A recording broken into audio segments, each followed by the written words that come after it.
Le président de l'Assemblée nationale, Louis Vlavonou, a reçu en audience, mercredi 14 avril, plusieurs délégations dont celle de la Cour suprême conduite par son nouveau président, Victor Adossou.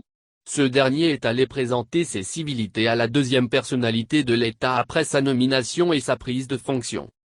Je viens d'être nommé à la tête de la Cour suprême, la plus haute juridiction de notre pays en matière administrative, judiciaire et des comptes. J'ai pris officiellement fonction le 25 mars dernier et il était donc normal que je vienne vers le président de l'Assemblée nationale, la deuxième personnalité de l'État, pour lui faire mes civilités. Je suis donc venu lui rendre une visite de courtoisie administrative et de prise de contact, a précisé Victor Daci Adossou. Selon lui, il a profité de l'occasion pour échanger avec Louis Vlavonou, sur certaines questions concernant surtout la haute juridiction. Nous avons échangé. Nous nous sommes compris et nous nous sommes mis dans un agenda de travail.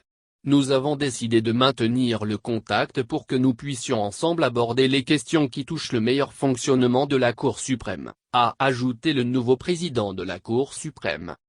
Victor Daci Adossou était accompagné de 3 de ses collaborateurs dont la secrétaire générale de l'institution, Dandi Gnamou.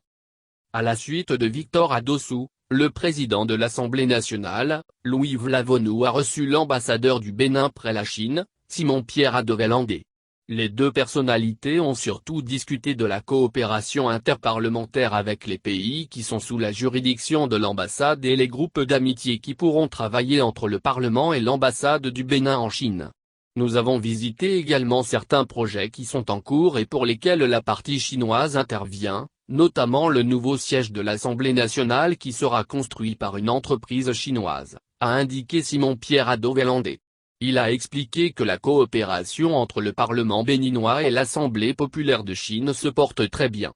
Le diplomate béninois dit avoir exploré avec Louis Vlavonou les voies et moyens pour renforcer davantage cette coopération à travers de nouveaux canaux et mécanismes en ces temps de pandémie du Covid-19 où les voyages se raréfient.